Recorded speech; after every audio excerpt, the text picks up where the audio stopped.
O nosso retiro vai consistir em 6 temas, 6 meditações. Muitas delas foram inspiradas naquele livro daquele monge beneditino, o Dom Anselm Green. Eu não sigo ali tudo, mas se viu a começar pelo título de inspiração. É um retiro, como eu já disse, que vai pedir e vai exigir de vocês, para que ele tenha fruto, que vocês realmente façam silêncio para entrar em vocês. Bom, primeiro tema, conhecer-se. E aqui eu já previno, estas meditações não devem ser lidas em chave intimista ou individualista. O cristianismo não é como as filosofias do Oriente, aquela coisa, Deus está bem comigo mesmo, entrar em mim e ficar nisso. Não, de modo nenhum. Nós somos cristãos e vocês sabem, Deus não fez aliança comigo, nem fez aliança com você. Deus fez aliança com o povo. No Antigo Testamento, a aliança de Deus é com o povo de Israel. E no Novo Testamento, a aliança de Deus em Cristo é com a igreja, o novo Israel. Eu entro na aliança com Deus se entrar no povo de Deus.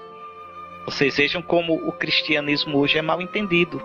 Porque as pessoas pensam que religião é... Não, o que importa sou eu e Jesus, meu Jesus e eu. Não existe isso, eu e Jesus, meu Jesus e eu. Existe Jesus e eu, enquanto eu sou membro do povo de Deus. Jesus veio como Messias para reunir o novo Israel. E morreu dizendo, é o cálice do meu sangue, o sangue da aliança, nova e eterna. Como no Antigo Testamento havia aliança, a primeira aliança com o povo de Israel. Aliança selada com o Cordeiro. Vocês vão ver lá no livro do Deuteronômio, também no Êxodo, Moisés mata o Cordeiro, toma o sangue e asperge o povo. Este é o sangue da aliança que o Senhor fez convosco. Muito bem. O sangue da nova aliança é o sangue do novo Cordeiro, que é Jesus Cristo. Então, nós não podíamos aqui fazer um retiro no qual é simplesmente para... como é que eu faço para encontrar-me comigo mesmo? Não. Muito bem, nós vamos fazer, mas sempre com a consciência de que nós somos membros do povo de Deus. E, portanto, o retiro deve me fazer mais igreja, mais membro desse povo. Por isso que eu quis começar com essa advertência. Estas meditações não devem ser lidas em chave intimista ou individualista. Coisa inaceitável para qualquer caminho espiritual autenticamente cristão. Nunca esqueçam isso. Por exemplo, no budismo, você não precisa se preocupar em fazer comunidade, formar comunidade, em ser missionário, nada. É só você fazer aqueles exercícios para entrar em relaxamento, em paz com você, desapegando-se do mundo material. É uma coisa sua com a divindade. No hinduísmo, a mesma coisa. Mas no judaísmo e no cristianismo, não. Não. Nós somos parte de um povo, nós somos membros de um povo. O povo da nova e eterna aliança. É interessante. Pois bem, simplesmente essas meditações se privilegiam o aspecto pessoal, é porque a integração pessoal, fruto da ação do Espírito do homem perfeito, Jesus Cristo, abre-nos livres para os outros, como membros do povo da aliança, que é a igreja, Cristo, né, que é o homem perfeito, abre-nos para os outros e para toda a humanidade. Então, esse é o motivo pelo qual nós vamos entrar em nós. Para que, iluminados pelo Espírito Santo, esse Espírito que vocês já receberam no batismo, esse Espírito que é como um vírus bom, que trabalha na gente. A gente é que às vezes não deixa, né, o Espírito de Cristo trabalhar em nós. Então, se a gente se deixar iluminar pelo Espírito, conduzir pelo Espírito, O Espírito nos vai fazendo tomar as atitudes, os sentimentos do homem perfeito, Jesus. Jesus é o nosso modelo. Quando é interessante no livro do Gênesis, aqueles primeiros capítulos que são em forma de parábola, quando Deus cria o homem à sua imagem. Ora, quem é a imagem de Deus? Vocês já me ouviram dizer isso muito nas minhas aulas. A imagem de Deus é Jesus. Está lá em Colossenses 1,15. Jesus, morto e ressuscitado, é a imagem do Deus invisível. Então, desde o início, quando Deus pensou em criar o homem, pensou a partir de um modelo. Esse modelo é Jesus. Quanto mais eu pareço com Jesus, quanto mais eu trago em mim os sentimentos de Jesus, as atitudes de Jesus, mais eu sou eu. E aqui está o nosso drama. Nós vivemos longe da gente. Os místicos da Idade Média, do século XII, gostavam de dizer: nós vivemos numa situação de dessemelhança.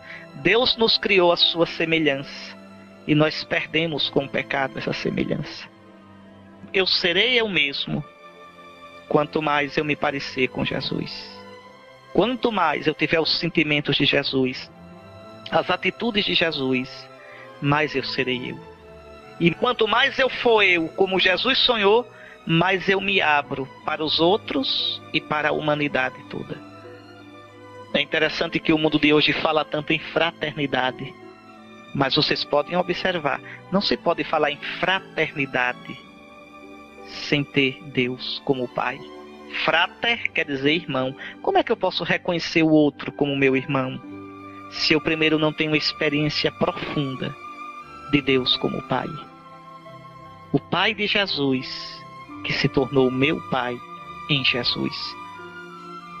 Sem isso, fraternidade fica uma noção teórica, açucarada somente, mas sem consistência verdadeira. Então, o que nós queremos aqui é isso, nesses dias, olhar para a gente à luz do Espírito Santo, o Espírito de Jesus, o homem perfeito, para que a gente seja livre da gente mesmo, livre de nossas deformações, e assim sermos abertos para os outros, que são membros como nós do povo da aliança, que é a igreja, mas também abertos para toda a humanidade. Tenhamos em vista que somos todos doentes. O mundo é um grande hospital. Todos nós somos doentes.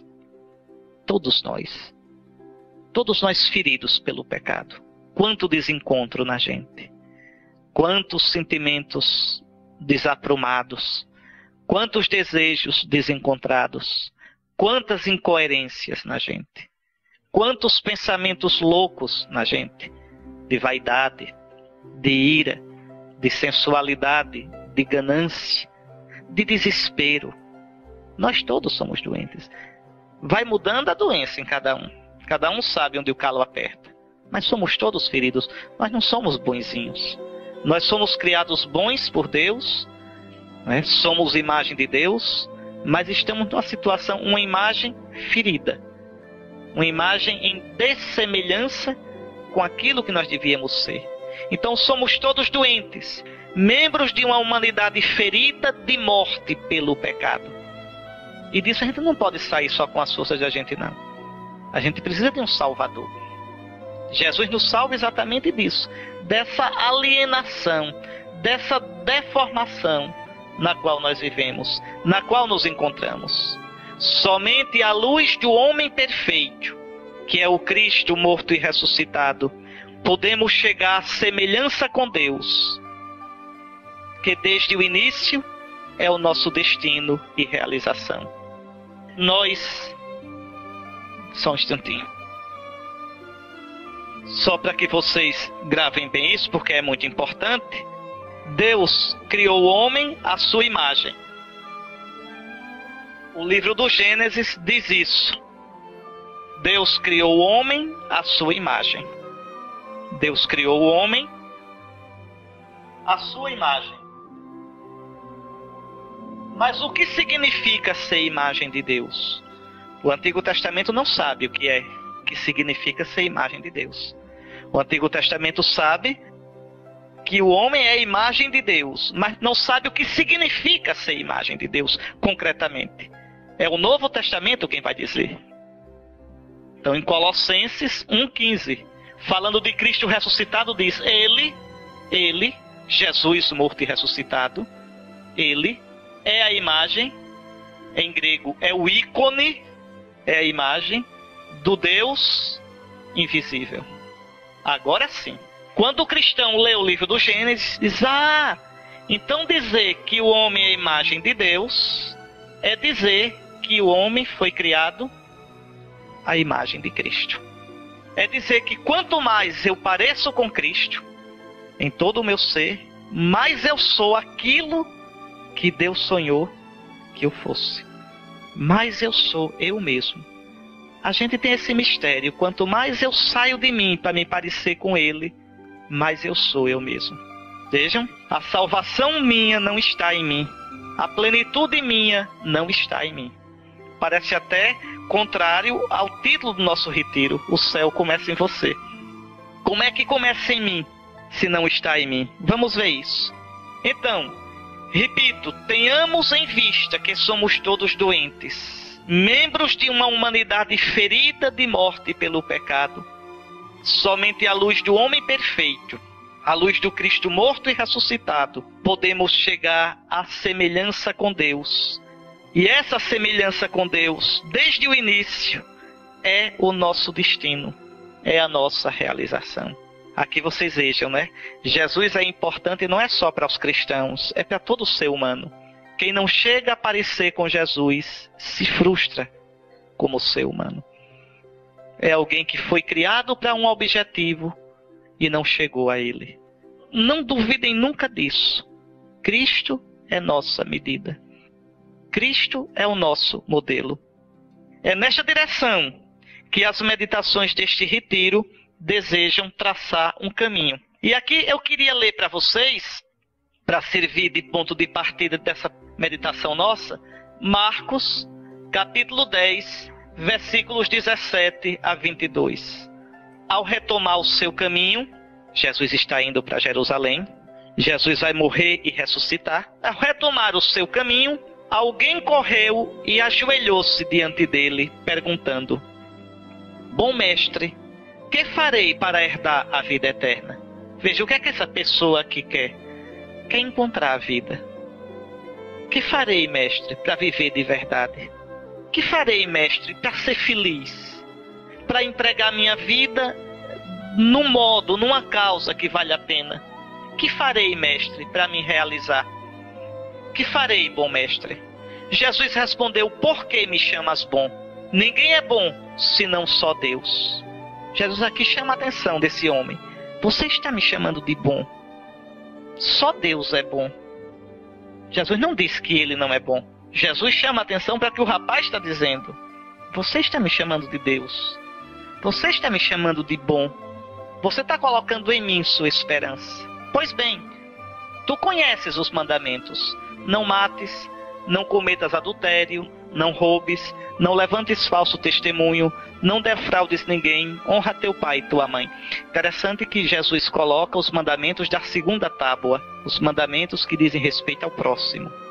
Repare como no cristianismo você não pode falar de amor a Deus sem abrir o coração para os outros. Tu conheces os mandamentos. Então ele replicou: Mestre, tudo isso eu tenho herdado desde a minha juventude. Fitando, Jesus o amou e disse: Uma só coisa te falta.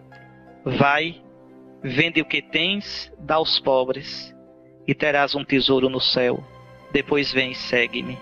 Ele, porém, contristado com essa palavra, saiu pesaroso, pois era possuidor de muitos bens. Qual é o problema desse homem? Veja, esse homem quer ganhar Deus simplesmente fazendo coisas. O que eu tenho que fazer para ganhar a vida? Jesus dá os mandamentos, cumpre os mandamentos. Tudo isso eu tenho feito. Ótimo, ótimo. Tenho feito tudo isso. Mas com que coração? Deus não quer primeiro as nossas coisas. Deus quer primeiro o nosso coração. Aí Jesus convida esse moço a passar do fazer para o ser. Vai, vende o que tens. Esse vender tudo, Jesus quer dizer, deixa-te a ti mesmo. Tudo que ele juntou na vida, tudo aquilo que era a vida dele, tudo aquilo que dava prestígio, segurança, força, tudo aquilo que o identificava na sociedade.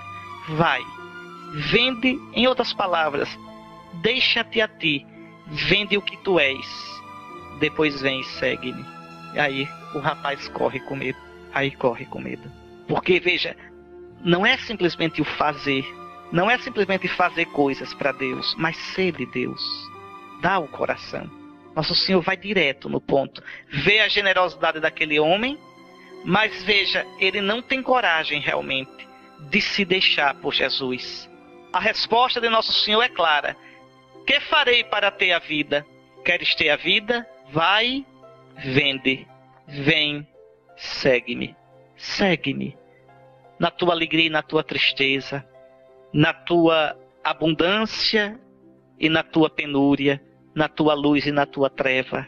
Segue-me, vem comigo. Resposta de Jesus, cheia de um olhar amoroso, mas exigente, cortante. Deixa-te a ti, deixa tuas coisas. Né? Aqui, meus irmãos, não é deixar simplesmente exterior, um deixar simplesmente exterior. Não, não é isso. Ainda domingo passado Jesus dizia, vendei vossos bens e dai esmola.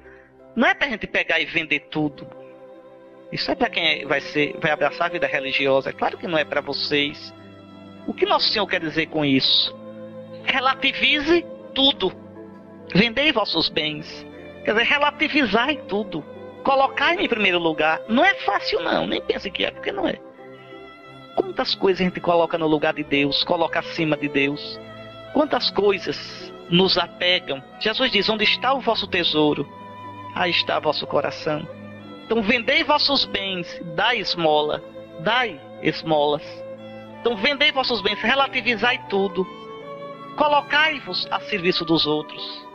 Abri vosso coração, deixai que outros participem da vossa vida, dos vossos bens, da vossa inteligência, da vossa saúde. Não vivais presos em vós mesmos, dizendo a vida é minha, eu faço o que eu quero.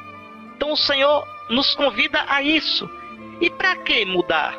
E para que eu sair de mim? Vai, vende tudo o que és. Para quê? Na carta de São Paulo aos Efésios está dito. Vale a pena vocês lerem. Capítulo 4, versículos 20 a 24. Para que nos renovemos pela transformação espiritual de nossa mente, para nos revestirmos do homem novo, criado segundo Deus, na justiça e santidade da verdade. Nós, meus irmãos, isso não é brincadeira. Nós, como estamos agora, somos doentes. Todos nós. Todos nós. E as doenças nossas aparecem dos modos mais... Os antigos tinham verdadeiros tratados sobre as doenças espirituais. O Padre Paulo Ricardo tem um livro, A Terapia, a Cura das Doenças Espirituais. Vale a pena ler, aprofundar isso. É o olhar que cura, não é isso? Pronto. Que é a terapia das doenças espirituais, segundo a tradição cristã. O cristianismo catalogou 7 doenças principais. Dessas 7 vem as outras todas, que a gente chama de vícios, ou pecados, ou demônios. Os demônios capitais, os pecados capitais, ou os vícios capitais. O melhor nome é vício, ou demônio, né? Porque não é um ato, não é uma doença, é uma atitude, é uma situação. Soberba, avareza, luxúria, ira, gula, preguiça, inveja. Né? Então, nós somos doentes, todos nós. Ora, Cristo veio para nos libertar disso, nos libertar desta deformidade. Olha como São Paulo diz, o primeiro homem tirado da terra é terrestre, o segundo homem vem do céu. Qual foi o homem terrestre? Tais são também os terrestres. Qual foi o homem celeste? Tais serão os celestes. De que é que São Paulo está falando? São Paulo está fazendo uma comparação muito bonita. O primeiro Adão, lembre do que diz a Escritura, é tirado da terra, é terrestre. Não é o homem pleno, não é o Adão pleno, não é o homem perfeito. Nós somos ainda imagem, infelizmente, desse Adão. É preciso a gente deixar o primeiro Adão, o Adão terra a terra, o Adão simplesmente no nível da nossa razão, e nos tornar a imagem do segundo Adão. O segundo Adão vem do céu, é celeste. É Jesus ressuscitado. É Jesus cheio do Espírito Santo. É Jesus transfigurado. É este Jesus o nosso modelo. É este Jesus o objetivo, o fim da nossa vida. Olha aqui. Assim como trouxemos a imagem do homem terrestre, assim também traremos a imagem do homem celeste. Então, eu serei eu mesmo quando eu deixar de ser eu na minha medida para ser eu na medida de Cristo. É a viagem mais difícil da vida. A viagem mais difícil. É mais distante do que a viagem para Marte, para a Lua, tá certo? Veja, o homem é interessante, tem a coragem, tem a inteligência para mandar sonda para tão longe, mas tem medo de entrar no seu próprio coração. É a viagem mais difícil. Sair de mim do meu jeito para chegar a mim mesmo do jeito de Jesus. Sair de mim a minha imagem, eu deformado, para chegar a mim mesmo, transformado em Jesus Cristo. Deixa-te a ti mesmo, vai, vende tudo o que és, deixa-te e segue-me. Há, pois, uma necessidade de deixar, de migrar, de partir do velho para o novo, seguindo Jesus, para ser conformado a Jesus no Espírito Santo. E aqui não é só, minha gente, um esforço da gente. Não, não se preocupe não. O Espírito de Cristo que a gente recebeu no batismo trabalha em nós. A questão é que a gente não deixa o Espírito trabalhar. A gente sufoca o Espírito. Sufoca com nossa pouca atenção. Sufoca com nosso pouco zelo. Sufoca não cooperando com a graça, seguindo nossas paixões. Mas, de verdade, o Espírito trabalha em nós. E sem este trabalho interior nosso, ninguém cresce na vida cristã. Ninguém desabrocha humanamente. E aqui está uma das maiores crises do cristianismo, da igreja, atualmente. Interessante que Bento XVI é muito claro nisso. A crise da igreja, hoje, a igreja está em crise. É uma crise que começa dentro da igreja. Dentro da igreja. O esfriamento na santidade. O esfriamento na busca de uma vida de santidade, de docilidade ao Espírito de Cristo que nos transfigura. Isso exige que eu lute contra meus vícios, lute contra meu pecado, sabendo que Deus luta por mim na força do seu Espírito. A gente querer ser santo simplesmente cantando, amém, aleluia, batendo palma, aquele negócio todinho, isso não... É como o voo de galinha, assim, voa e cai novamente. Não. A santidade verdadeira requer um exercício interior. Perseverante. Gradual. Gradual. Requer que eu me conheça. Que eu saiba quais são os meus vícios, meus demônios principais e os combata. Aí sim. Entrar nesta aventura é proclamar verdadeiramente em nós Jesus como o Messias, o Senhor e Salvador, o vivente. Dizer, Senhor, Tu és o Senhor da minha vida, minhas escolhas, meu modo de viver. Tudo isso eu quero pautar, Jesus, pela Tua vontade. Vai me custar? Vai. Mas eu Te amo. Eu não quero viver do meu modo. Eu quero viver do Teu modo. Isso é difícil para o Papa, para o Bispo, para o Padre, para o Leigo, para todo mundo. É uma luta a vida todinha. Todinha, a cada dia. E em cada fase da vida, essa luta aparece com um rosto diferente. Então a gente vive em êxodo, a gente vive migrando. Migrando de onde para onde? Migrando de mim do meu jeito, para mim do jeito de Jesus. Migrando de mim alienado de mim, para chegar a me encontrar em Jesus. É como aquela música, Eu Caçador de Mim. Pronto. Não é? A gente vive se procurando, porque a gente vive alienado da gente. Então aí sim, eu lutar para isso é aproximar-me de Jesus, é viver nele, unindo-nos a ele em todo o nosso ser, espírito, alma, corpo, numa confissão gozosa do seu senhorio e do dom do Espírito. É interessante como hoje existe toda uma corrente, às vezes no cristianismo, sobretudo nessas seitas, que não tem nada disso, é simplesmente aproveitar-se de Deus. É uma coisa vergonhosa. Nem religião é aquilo ali é pura deformação. Eu aproveitar-me de Deus.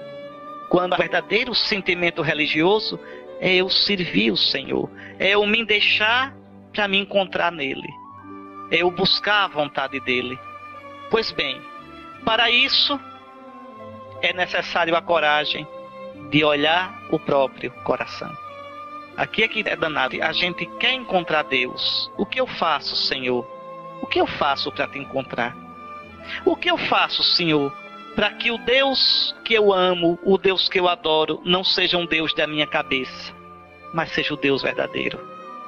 O que eu faço, Senhor, para que a minha amizade contigo seja verdadeira? Uma das coisas que mais me escandaliza na vida, e me escandaliza mesmo, é ver pessoas que passam a vida todinha rezando, a vida todinha tendo uma vida espiritual, mas às vezes se engancham em coisas tão miúdas e são incapazes de superar infidelidades tão miúdas que a gente fica impressionado. Meu Deus, essa pessoa reza todo dia, essa pessoa comunga todo dia, mas, por exemplo, não consegue deixar de falar mal da vida alheia, não consegue deixar de criticar, não consegue deixar de ser azedo. Veja, o Senhor nos convida de verdade a sair dessa situação.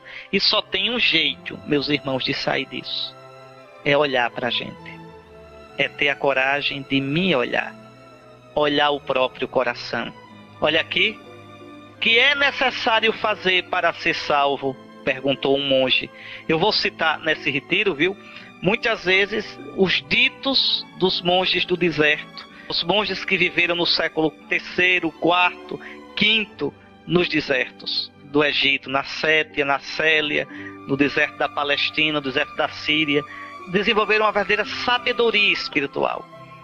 Às vezes com uns ditozinhos bem breves, bem rústicos, mas cheios de sabedoria. Então veja, um monge pergunta: o que é necessário fazer para ser salvo?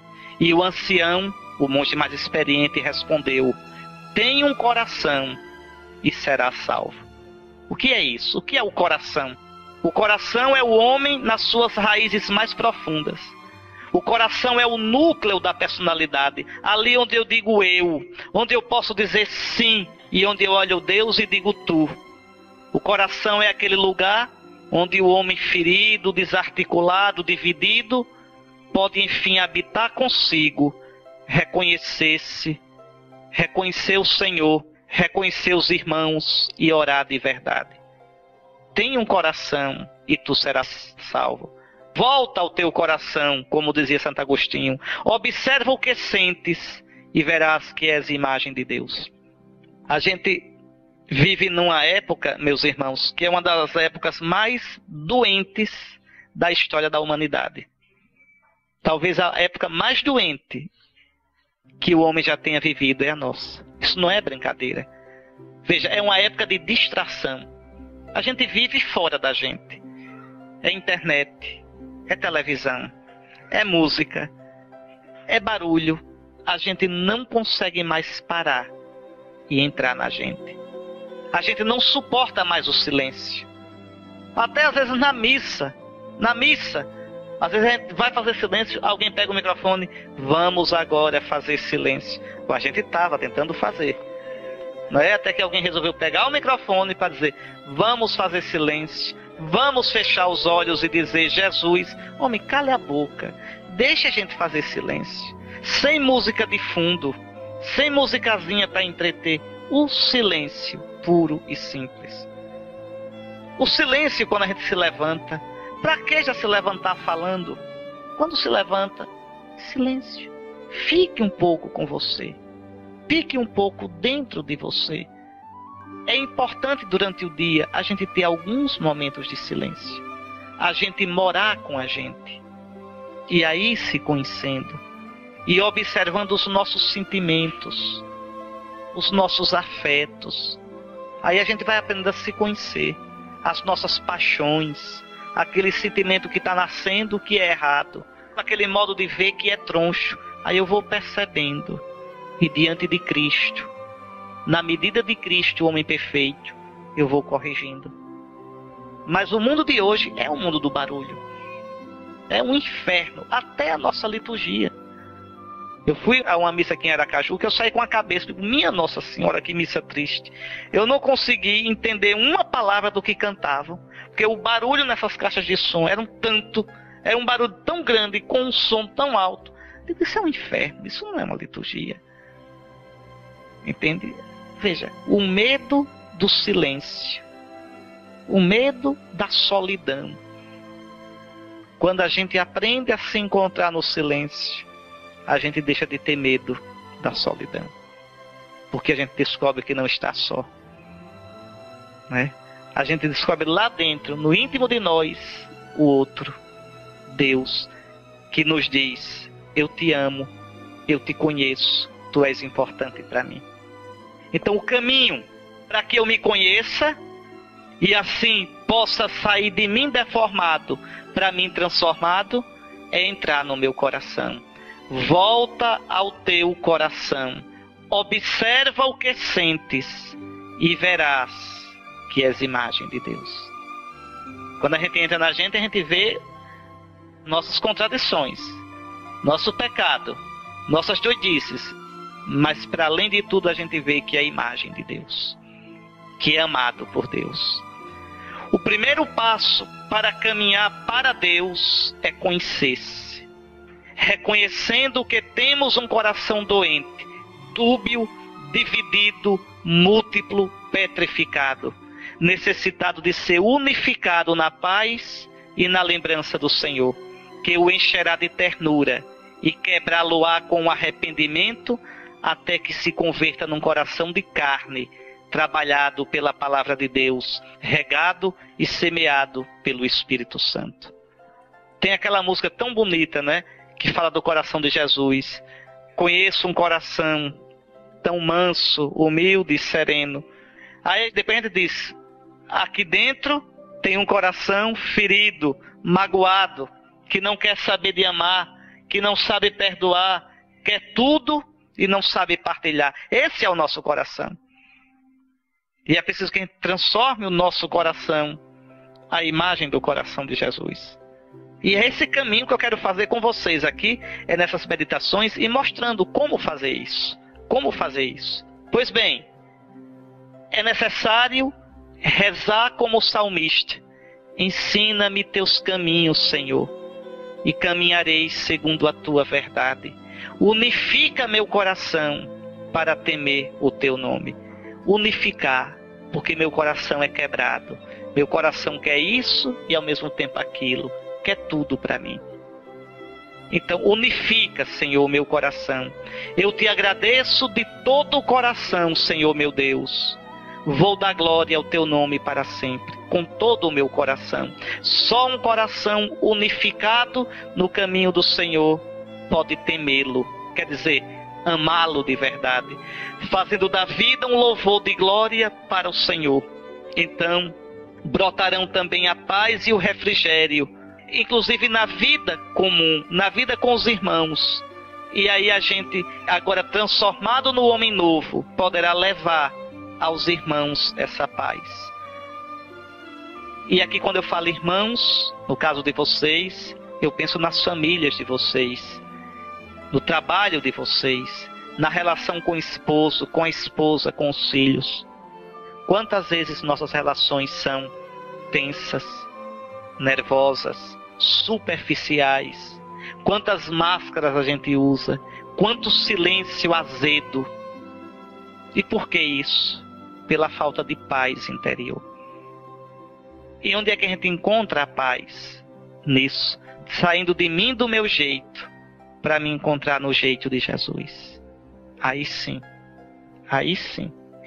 eu não posso me dar aos outros de verdade, se primeiro eu não me tenho a mim mesmo. Eu não posso me comunicar aos outros de verdade se primeiro eu não me experimento como eu sou. Eu não sei quem eu sou. E por que não sei quem eu sou? Porque eu vivo longe de mim. Eu vivo na superfície. Santa Teresa tem um poema na qual Deus diz: alma, busca-te em mim, e em mim acharás a ti. Pronto.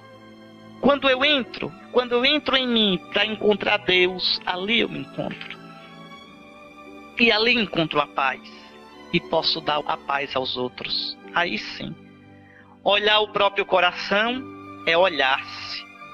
É olhar de frente nossas paixões. A gente morre de medo de se olhar. Morre de medo. Mas é preciso. Se queres conhecer a Deus, aprende primeiro a conhecer a ti mesmo. Sem o autoconhecimento, corremos o risco de nossas ideias sobre Deus e sobre nós, nossa missão, nossa vida, serem meras projeções. Quando a gente diz assim, meu Deus, eu te amo, que Deus é o Deus que eu amo? O Deus verdadeiro ou um Deus criação minha? Ou um Deus bonequinho feito sob medida para mim?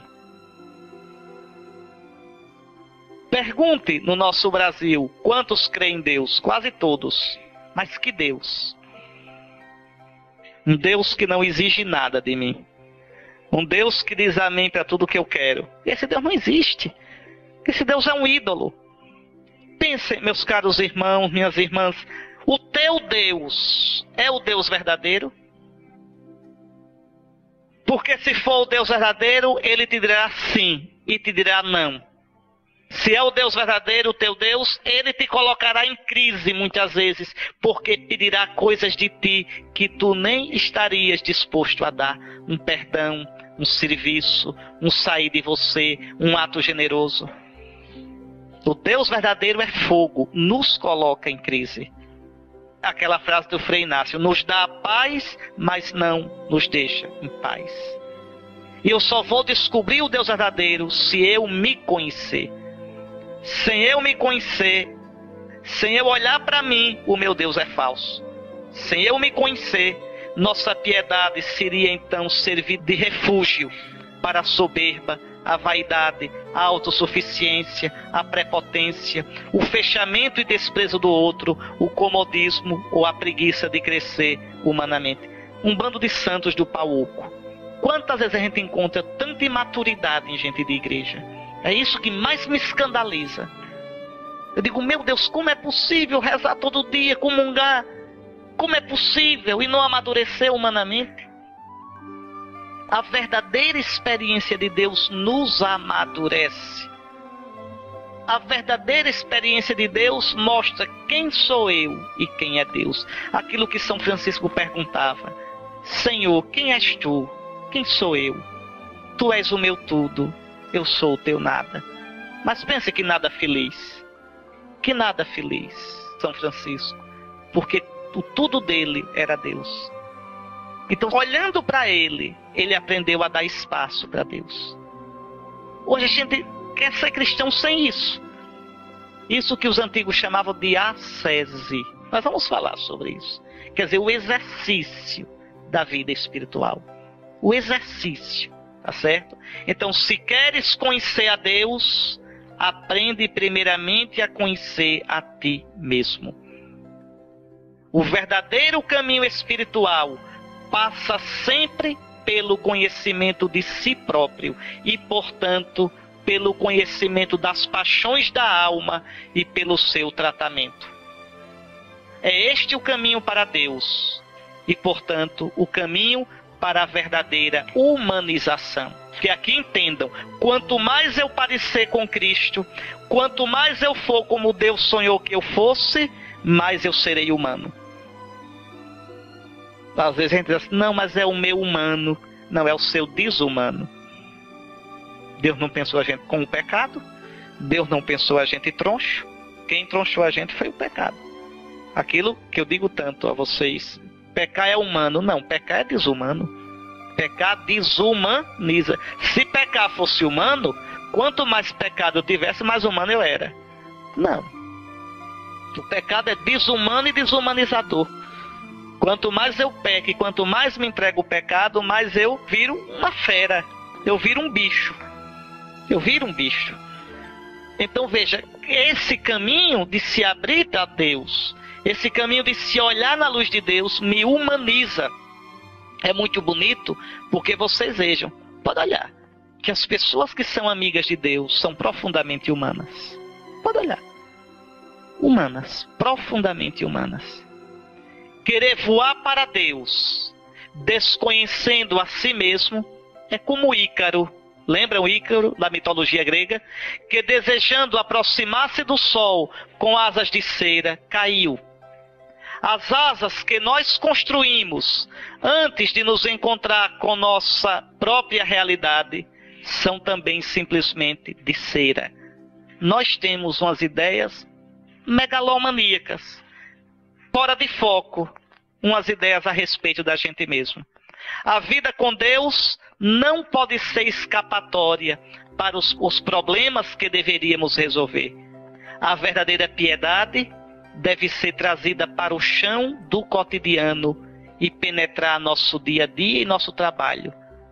Os antigos monges, quando noviço, rapazinho chegava no deserto para ser monge, aí procurava um monge mais velho e andava assim, porque esses monges antigos eles não viviam em mosteiro, não existia mosteiro. Só para vocês entenderem um pouquinho, você sabe que até o século IV os cristãos foram perseguidos pelo Império Romano. Ontem mesmo nós celebramos São Lourenço, que morreu no século III, na perseguição do imperador Valeriano. Quando, em 313, Constantino deu liberdade aos cristãos, muitos cristãos não se conformaram com aquela vida que foi começando a ficar relaxada. E aí eles deixavam tudo e iam para o deserto. E encheram, era mais de 5 mil, 10 mil homens e mulheres nos desertos da Sétia, da Célia, da Síria, da Palestina. Viviam lá. Eram homens e mulheres em geral rudes. Existiam alguns mais, mas a maioria era rude. Mas uma vida de busca de Deus. O que é que esses monges faziam? Porque eu vou falar muito neles, porque a sabedoria deles era muito grande, sabedoria espiritual. O que é que eles faziam? Eles passavam o dia ou fazendo esteira, ou fazendo cesto, balaio, para vender. E por que faziam ocupando as mãos? Para deixar a mente livre, para repetir os salmos, a palavra de Deus. Eles decoravam os salmos, decoravam, por exemplo, São Jerônimo sabia os 150 salmos de cor, e sabia o livro do profeta Isaías todinho de cor. Mas não tinha televisão, não tinha essas coisas. Aí é que tá, rezavam de verdade. Então, as mãos livres, trabalhando, e aqui no ritmo, veja, no ritmo da costura, eles ritmavam a oração. E para que isso? Para permanecer diante de Deus. Agora, juntamente com isso, tinha uma vida de penitência. A maioria só comia lá pelas 3 da tarde, água com sal e pão. Os mais virtuosos só comiam depois que o sol se punha. Então eles viviam assim. Era uma multidão de monges, de homens e mulheres que tinham uma vida realmente impressionante. E eles não tinham missa todos os dias, mas ao sábado eles se reuniram ao pôr do sol, vinham das suas cavernas, porque moravam sozinhos, vinham e ali conversavam, eles chamavam de sinax, a palavra sinax quer dizer reunião. Ali conversava, contava um pouco as histórias do que tinham vivido durante a semana no combate interior, e vinha um padre e celebrava a missa para eles. E quando chegava um monge novo no deserto, a primeira coisa que ele procurava era um pai espiritual, um monge mais velho, que ele chamava de abade. Abade vem de abá, pai, para guiá-lo. Um diretor espiritual, que a gente chamava de pai espiritual. E é interessante o que eu estou dizendo aí. Quando um monge novo chegava para o mais velho, eu queria que o senhor fosse meu pai espiritual. A primeira pergunta que ele fazia era essa: qual é a sua matéria? Ou seja, você trabalha com o quê? Você faz esteira? Você faz balaio? Por quê? Porque a santidade tem que começar nas coisas concretas. Não é aquela coisa voadora, à toa. Não. Primeira coisa, o que é que você faz na vida? O que é que você faz? Você vai trabalhar em quê? Porque exatamente nossa vida espiritual deve ser real. A sua vida espiritual deve partir do que você é. seu temperamento, sua história, sua família, seu trabalho, o dinheiro que você tem. Eu não posso ter uma relação com Deus como se tudo isso não existisse. A minha relação com Deus vai ser no meio da minha vida concreta.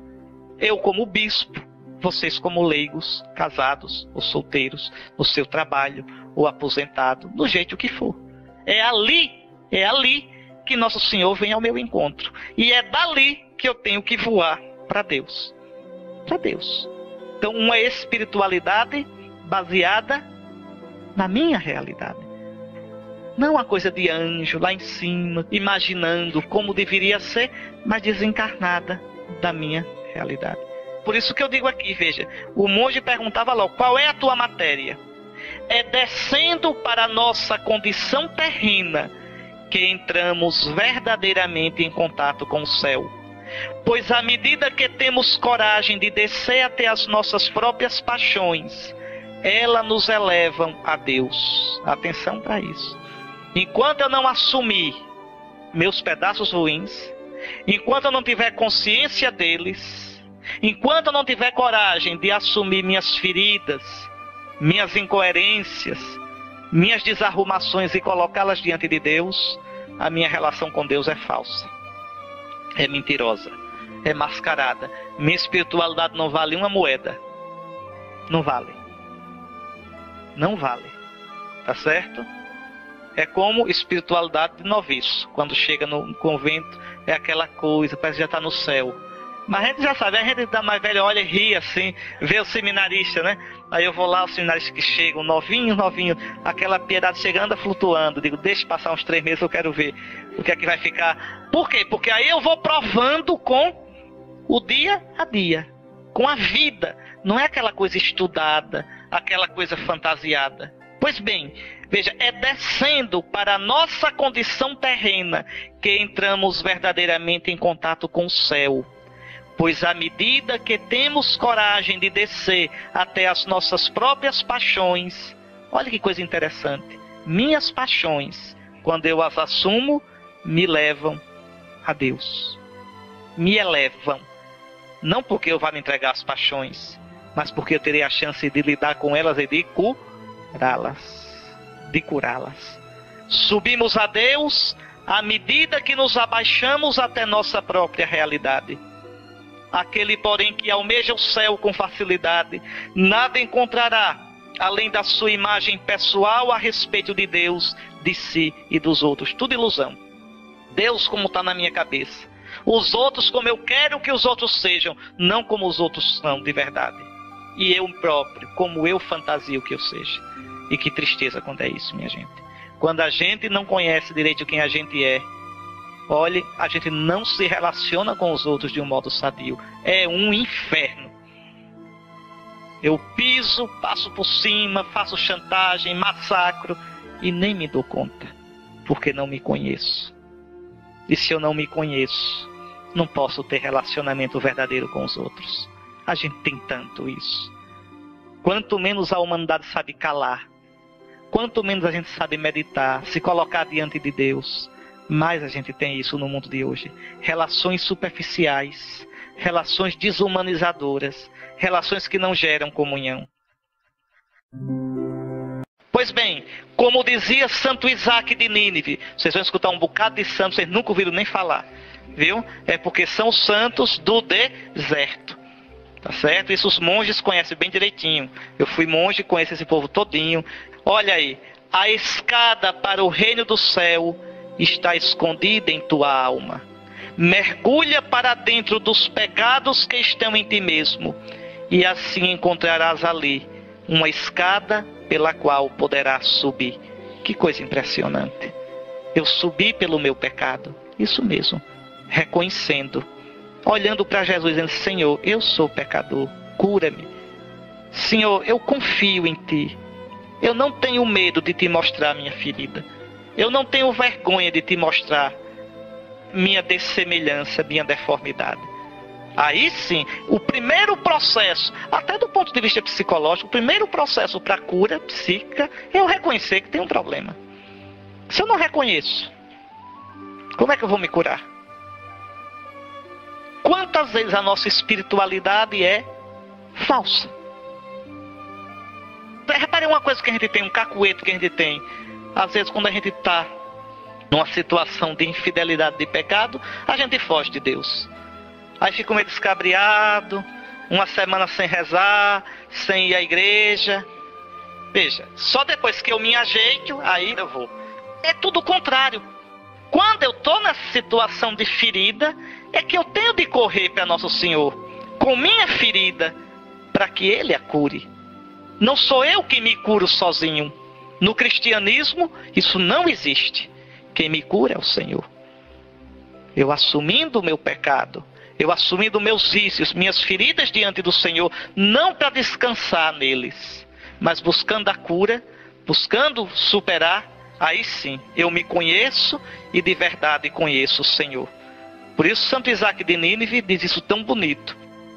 Para isto, é necessário ter a coragem de encarar as próprias limitações, os próprios pecados e vícios.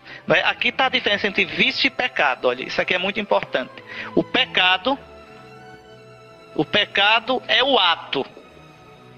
É o ato, é aquilo que eu fiz, isso é pecado. O vício é a atitude. Por exemplo, uma pessoa que tem o vício de julgar. Mesmo que naquele dia ou naquela semana não tenha julgado ninguém, mas o vício está lá. O rabo do cão está lá enterrado. Quando surgir a oportunidade, passa-se ao ato, o pecado. Então não basta curar o pecado, é preciso curar o vício. Sem atacar o vício, eu não consigo superar o pecado. O pecado eu resolvo na confissão. Se eu me arrependo de verdade e me confesso, está arrependido. Mas o vício não resolve na confissão. O vício resolve na direção espiritual. Eu vou me abrindo com o pai espiritual ou com a mãe espiritual. Pode ser um padre, pode ser uma religiosa, pode ser um leigo que tem o discernimento das coisas de Deus. Veja, eu vou me abrindo com o pai espiritual que vai me ajudando e o exercício espiritual. Eu estudar o meu demônio. O vício a gente chama também de demônio, viu? Os monges gostavam de chamar de demônio também. Meu demônio. Por exemplo, alguém que tenha o pavio curto, a ira, o demônio da ira. Então, aprender a olhar, dizer, meu Deus, eu tenho isso. Por que eu sou assim? Por que é que eu me irrito fácil? E começar a estudar o seu demônio. Como é que a ira começa em mim? Como é que ela se manifesta? E começar a fazer os exercícios para evitar, para ir combatendo, para ir matando esse demônio. Até enfraquecendo e matá-lo. Mas se eu não faço isso, eu vou alimentando, cevando o bicho. E o demônio gera outros. A ira vai gerar outros demônios. A soberba, a prepotência e outros mais. A gente às vezes olha muito isso aqui, o pecado, mas se descuida dos vícios. E o vício eu só venço com exercício, com acesso. Aquele lá é vaidoso, então tem que lutar com isso, lutar, admitir, eu tenho isso, mas por quê? E ver o ridículo que é a vaidade. Agora não é a pessoa se acusar, porque eu não presto, não, é com calma. É como se você pegasse o seu coração, olha, isso é muito importante, e olhasse, dizer, eu tenho isso, como é que eu faço para vencer isso? E ir lutando. Interessante, pode olhar, a gente quando olha os outros, a gente diz, não, você tem isso não é o fim do mundo não, mas quando é com a gente se afoga totalmente. Não, é ter a mesma calma. Agora lutar. E para quê? Para sair de mim deformado e chegar a mim conformado a Jesus. Eu acabo já, viu? São 2 palestras por dia, mas são compridinhas, viu? Tenham paciência, tá certo? Umas são um pouquinho mais curtas, mas outras são... Vamos lá. Então vejam. Para isso é necessário ter coragem de encarar as próprias limitações, os próprios pecados e vícios. Aí aqui sim, somente o humilde, que está preparado para abraçar seu humus. A palavra humilde vem de humus, a terra. O humilde é o que sabe que veio da terra e que é pó.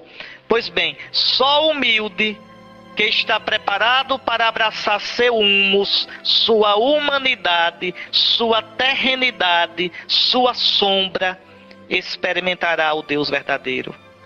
Por exemplo, hoje, como é difícil hoje a gente falar de Cristo e que Cristo é o Salvador, porque em geral as pessoas não sentem mais que precisam de um Salvador. Sentem não. Para que Salvador? Da doença, a ciência evoluiu, tem remédio. No meu futuro, eu tenho minha caderneta de poupança, meu plano de saúde. Pecado, não julgo que eu tenho pecado, não julgo não. Não mato, não roubo.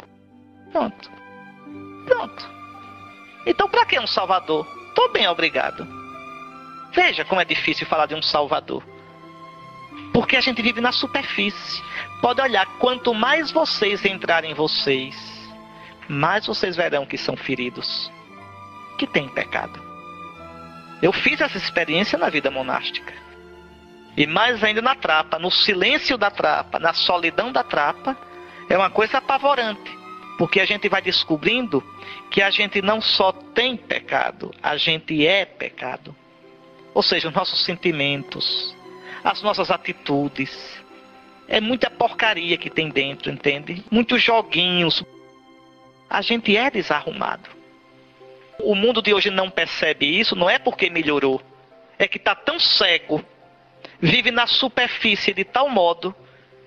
Não se mede por Deus, mas cada um se mede por si. Pronto. Então não vejo pecado nenhum. Não tem pecado nenhum. Ou seja, uma consciência morta. Uma consciência entorpecida, uma consciência cauterizada, uma consciência grosseira, inumana.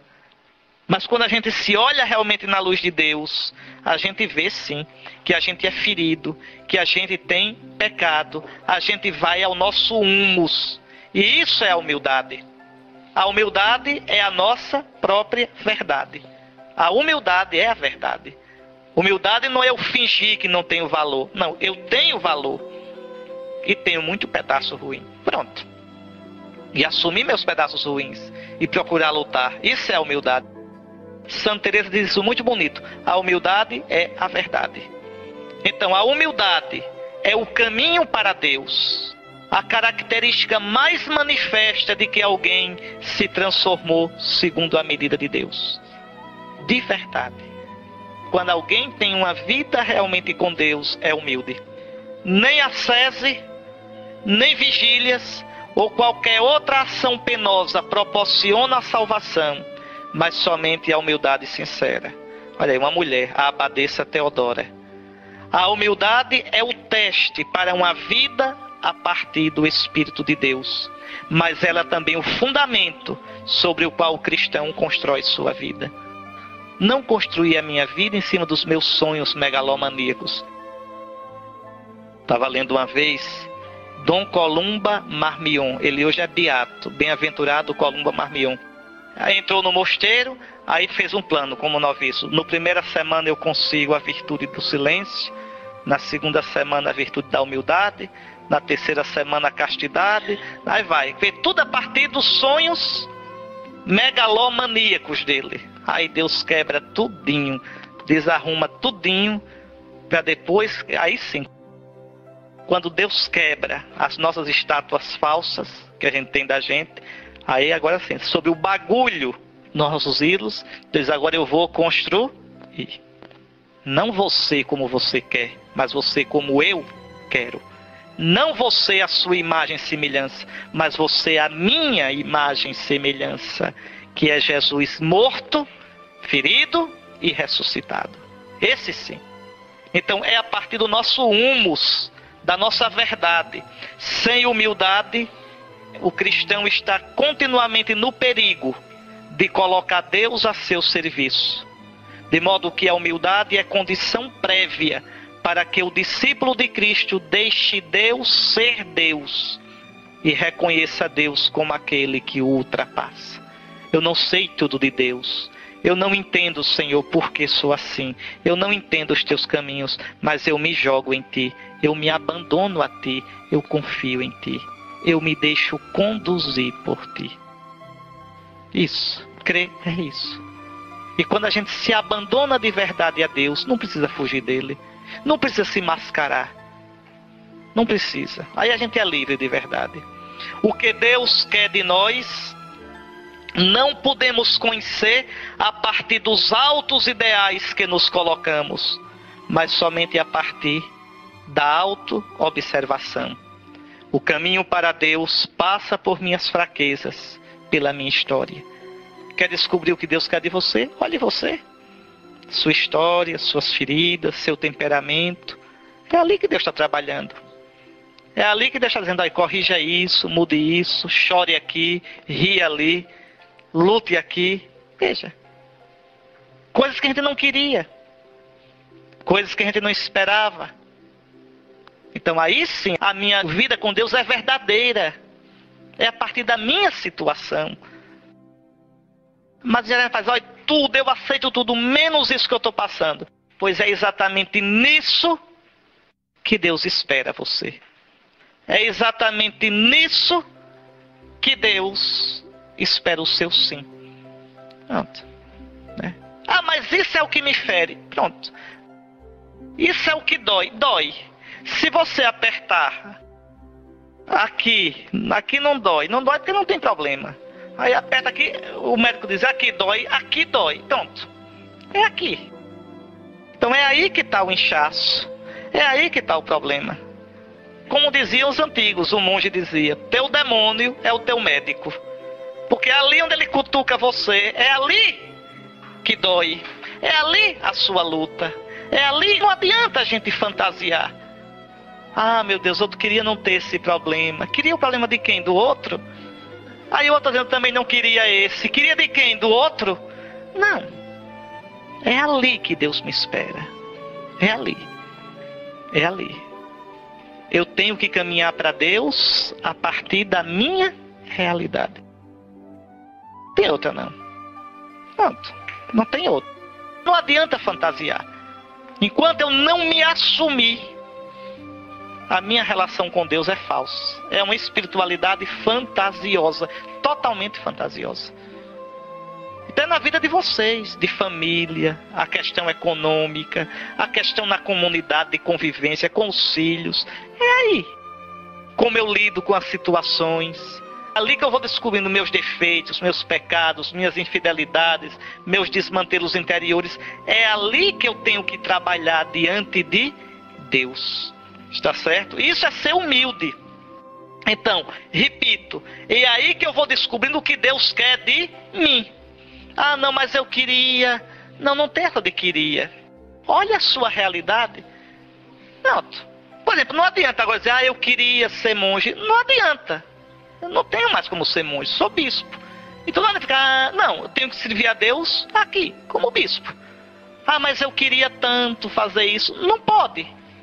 Entende? Veja.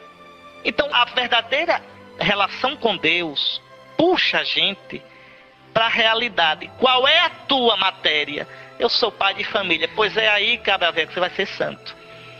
Qual é a tua? Ah, eu estou num trabalho que eu não suporto. É aí. Não tem outro lugar. Tá certo? É aí, nessa relação difícil de família. É aí, com essa cruz que você não queria.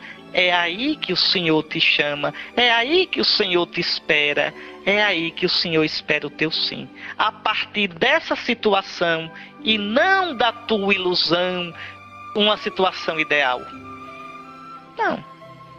Ah, eu queria ser como Santa Teresa, mas você não é, meu filho. Santa Teresa estava no Carmelo, presa no século XVI. Você está no meio da rua, mãe de família no século XXI. Então acorde e vá responder a Deus para ser santa. Santa Teresa foi porque respondeu na situação dela. Você responda na sua, vai ser até maior do que ela.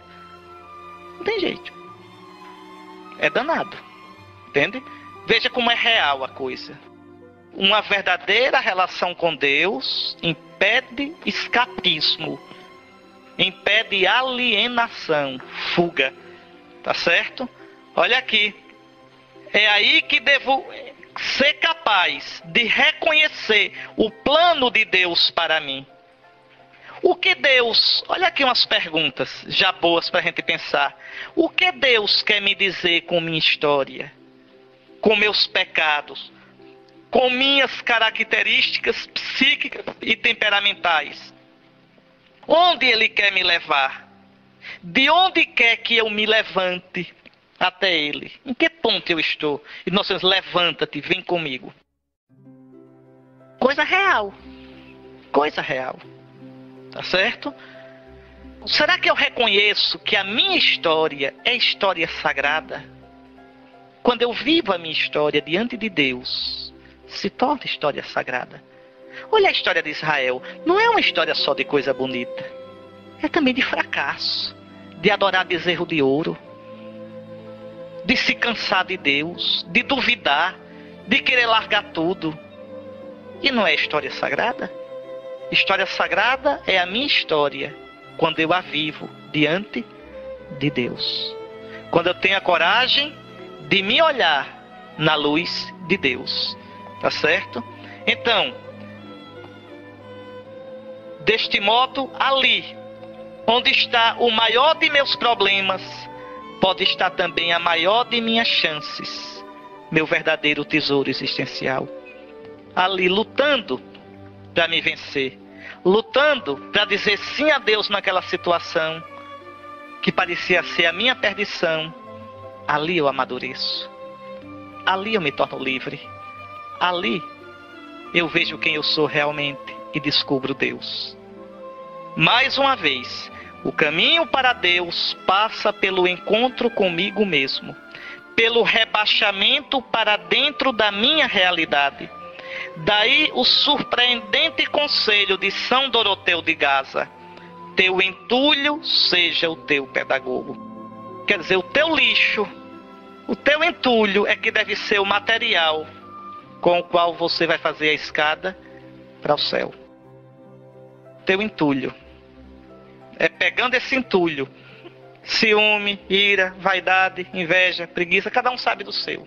É esse entulho que você vai reciclar e fazer dele seu caminho para o céu. Não tem outro material, só tem esse.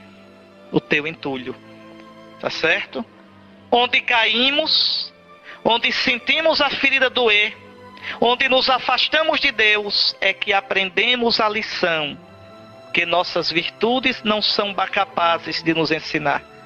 Só a virtude nos faz cair na ilusão de que a gente é Deus, de que a gente não precisa de salvação. Só a virtude nos levaria a uma mentira, uma ilusão. Onde nos deparamos com nossas fraquezas pessoais, é que somos abertos para Deus. Por isso a convicção dos antigos: Deus coopera em tudo para o bem daqueles que o amam, daqueles que são chamados segundo o seu desígnio. Olha que essa frase tão bonita, eu já gosto dessa frase, da Didaquê. A Didaquê é o primeiro catecismo da igreja. Foi escrito no final do século I, antes do Apocalipse, antes da segunda carta de São Pedro. Olha o que diz a Didaquê: tu aceitarás tudo quanto te acontecer, sabendo que a Deus nada é desconhecido de quanto te acontece. Senhor, eu não entendo. Eu não entendo, Senhor, porque eu sou assim. Mas uma coisa eu sei: sendo assim, tu esperas que eu te diga sim. Sim, com esse assim que eu sou. Sim, a partir deste assim que eu estou vivendo. Ou então essa frase de São Doroteu de Gaza: de tudo quanto Deus deixa acontecer, não há nada que seja inoportuno. Ao contrário, tudo é totalmente conveniente e oportuno. Mas a gente só pode ver isso na fé, minha gente. Na fé. Só se eu crer que existe um Deus mesmo, que é providente. Porque olhando só com os olhos da gente, a gente só vê a escuridão, o desespero e a raiva e a amargura.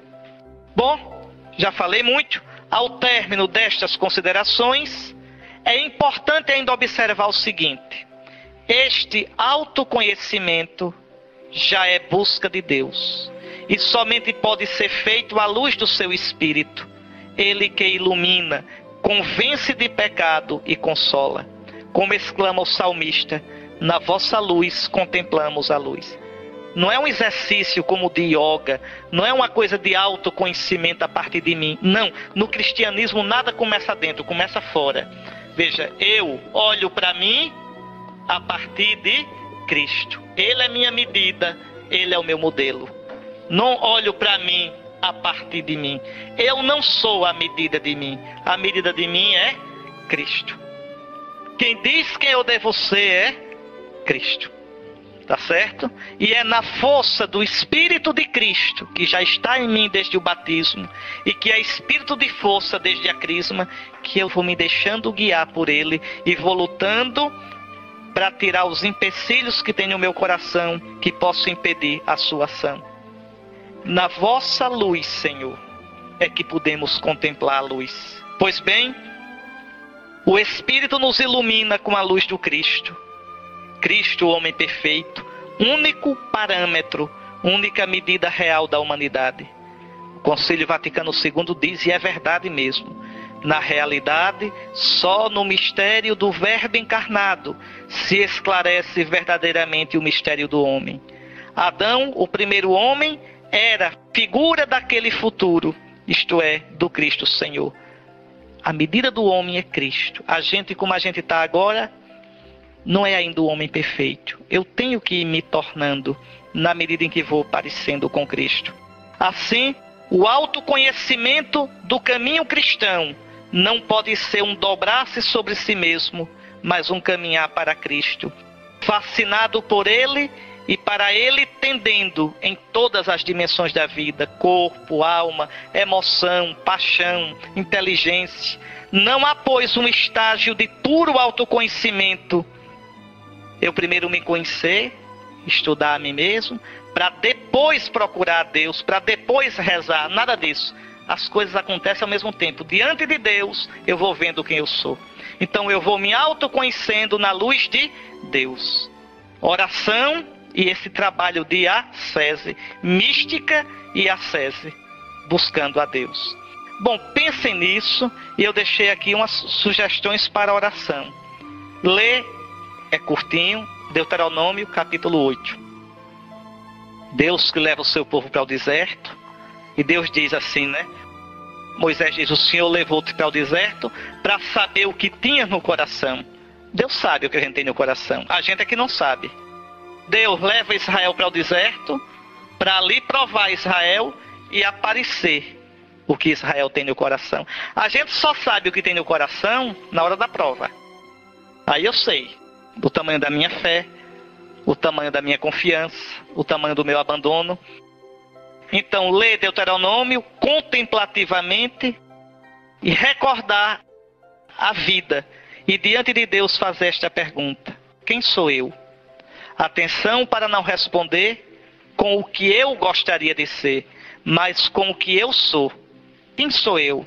Olhando nas minhas atitudes, olhando como é que eu acho no dia a dia. Quem sou eu? Mas não é para olhar se julgando não, viu? Não precisa se julgar não, se angustiar. Não, simplesmente quem sou eu? E entregar a Nosso Senhor. Quando for aparecendo as coisas feias, vá colocando na mão do Nosso Senhor. Ajude-me a tratar isso. Eu coloco nas tuas mãos. Então, descobri, por exemplo, eu sou invejoso. Senhor, eu coloco nas tuas mãos essa ferida. Senhor, cura-me disso. Não precisa se angustiar, nem se acusar, nem se mascarar. Muito bem, terminamos aqui.